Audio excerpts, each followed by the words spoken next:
Have you ever noticed that you are remarkably good at predicting the precise moment a friend's relationship will collapse? Yet, you are currently on hour 4 of staring at a to-do list that has somehow become an existential threat. Welcome back to Mindveil Mind.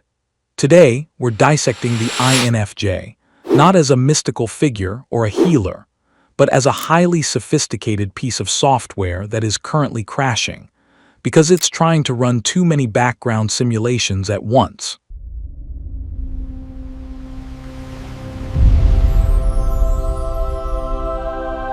If you are an INFJ, you likely feel like you are living two lives simultaneously. One, where you are a visionary architect mapping out the next 10 years of human evolution. And another, where you are a person who just spent 20 minutes wondering if the cashier at the grocery store hated your choice of oat milk. This is the prediction paradox. You possess introverted intuition, a cognitive process that behaves like a prophetic radar, constantly feeding you data about the future, the vibes, and the hidden motives of everyone around you. But there's a catch. This system is so focused on the horizon that it frequently forgets to tell you how to exist in the now. You are a master of the what if, but a total novice at the what is. The real question, the one we're going to answer today, is why you feel like an alien in your own skin. Why does your extroverted feeling make you the most authentic person in the room, while you're simultaneously acting as a social chameleon, mirroring everyone else's energy until you've completely forgotten what your own face looks like? We are going to peel back the veil on why you are so warm to strangers, but so cold to yourself. We're going to look at why your introverted thinking is currently building a logical cage around your emotions, and why your extroverted sensing treats the physical world like a low-resolution video game that keeps lagging. By the end of this, you'll understand why your brain is a masterpiece that you're too afraid to live in. Let's figure out how to stop being a ghost in your own life. To understand the INFJ, you have to understand that their basic operating system is introverted intuition. While the rest of the world is processing information linearly, event A leads to event B. Your brain is experiencing the world as a quantum matrix. When you walk into a room, you aren't just seeing people, you are absorbing a cascade of patterns. A subtle shift in body language here, a choice of words there, the precise level of eye contact. Your subconscious takes these thousands of data points, throws them into a psychic blender, and hands you a conclusion. The INFJ just knows things. You know the friendship is over before the argument starts. You know the job is a bad fit before the interview concludes.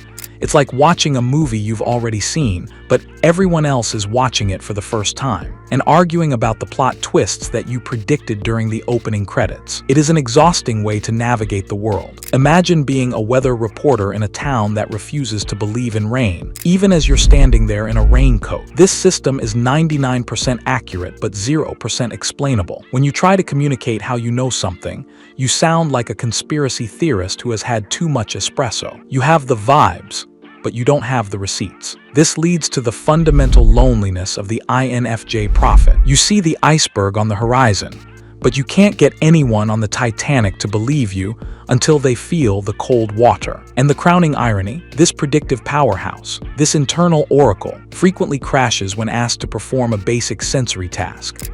You are currently mapping out a 5-year plan for global sustainability, while your keys have been in your hand for the last 10 minutes.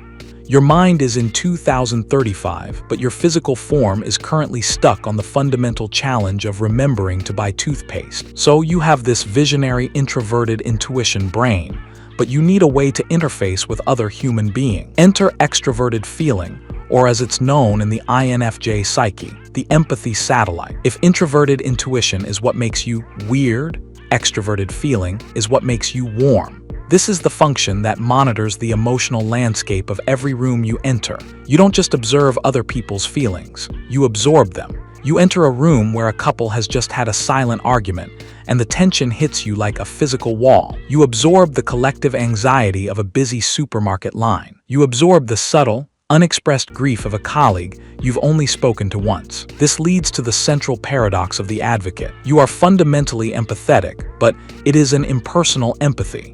You feel the collective pain of humanity, but you might find your actual, specific partner's minor bad mood genuinely inconvenient. because it's clashing with your own delicate internal equilibrium. Furthermore, extroverted feeling is a masterful social chameleon.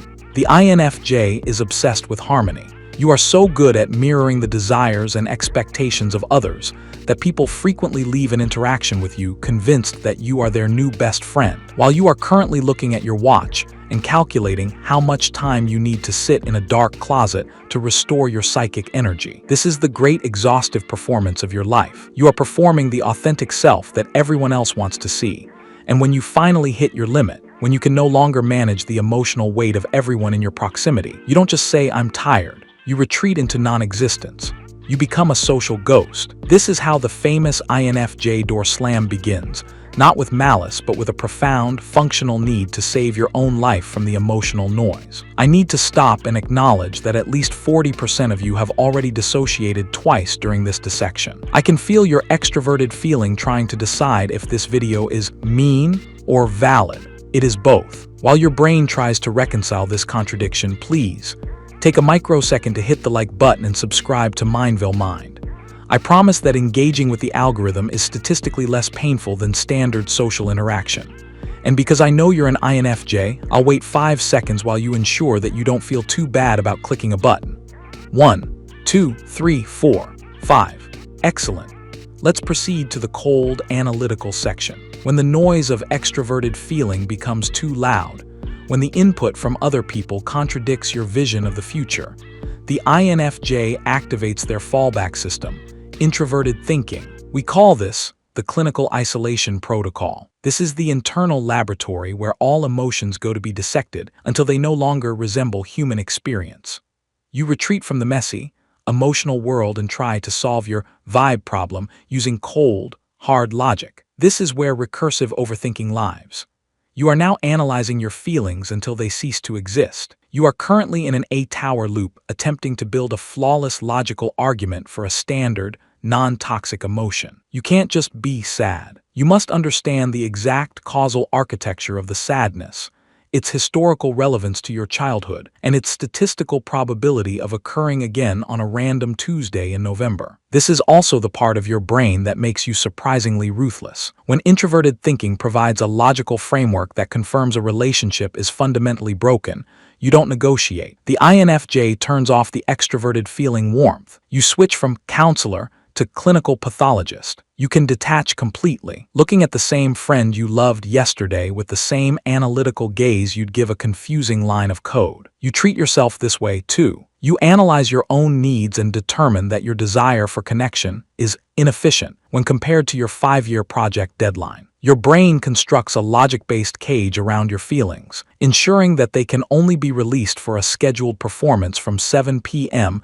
to 7:05 p.m. on alternating Thursdays. Finally, we come to the part of the INFJ story that we pretend doesn't exist: extroverted sensing. This is your fourth, inferior function. In your psychic ecosystem, extroverted sensing is a feral animal that you keep locked in the basement of your psyche. It is the part of you that interfaces with the actual, physical, high-definition reality. For a person led by introverted intuition, the physical world is a constant source of low-resolution stress. There is too much noise, too much light, too much everything. A ticking clock isn't just a clock, it's an acoustic attack on your sanity. A cluttered room isn't just mess, it's a sensory manifestation of failure. This inferior function is usually dormant, but when you are under extreme stress, when the future vision is uncertain, the emotional demand is too high, and the logical analysis is failing, the feral animal breaks loose. You hit the grip. When the INFJ hits the grip, the sophisticated, contemplative architect disappears, replaced by someone with a sudden, localized obsession with the material world. This isn't a joy, it's a compulsion. You might spend 6 consecutive hours furiously reorganizing your spices while ignoring an existential threat. You might engage in impulsive, poorly planned actions. Suddenly, you must buy that vintage typewriter on eBay, right now. Why? Your subconscious is convinced that owning this piece of non-functional hardware is the only logical way to stabilize your internal world. This is your brain's clumsy attempt to ground itself. You retreat from the abstract futures into the concrete present, but you have no native fluency in the present moment, so you treat it like a low-budget action movie, with high stakes and zero foresight. You are essentially a supercomputer trying to solve a hardware problem by throwing a hammer at the monitor. We have spent this time dissecting your contradictory cognitive architecture. We've established that your mind is a functional nightmare, a prophet without a podium, an empathetic device without an off switch, and a clinical analyst obsessed with sensory static. But we have to ask, why? What is the answer you were looking for? The answer is that all of this machinery, all this visionary intuition, recursive overthinking, and curated empathy was built to create a masterpiece. But you are currently so terrified of making a mistake in the architectural blueprints that you've forgotten to actually build the house. The great loneliness of the INFJ experience is not because you are special or rare. It's because you are complex. You spend your life using extroverted feeling to care for the house of everyone else's psyche, but you leave your own completely empty. You analyze your own authenticity using introverted thinking until you decide that standard human imperfection isn't authentic enough for you. Your brain is designed to seek profound connection, but your architecture makes that connection feel impossible. You fear being seen because you know that what you truly are is a walking contradiction. You are a scientist who wants to be a poet and a hermit who wants to lead a revolution. The way out of this paradox is not more overthinking. The answer isn't another self-help book or a better mental flowchart. The answer is acceptance of the simple, unglamorous reality of the now. The answer is understanding that your masterpiece does not need to be perfect. It just needs to be built. It's acknowledging that you are allowed to buy the oat milk without wondering if the universe hates you. It is about realizing that while you can see 1,000 futures, you only have to live in this one. Congratulations! You made it to the end of a video dissecting your own mind. Now comes the real challenge. Your introverted intuition is currently planning exactly how you're going to reorganize your bookshelf in response to what I said. Before you go reorganize by author instead of color, please like and share this video with the one person you haven't already door slammed this month. And if you are an INFJ currently analyzing whether this outro was sincere or just a scripted conclusion designed to generate engagement, the answer is yes. Thanks for watching. We'll be in your simulated future.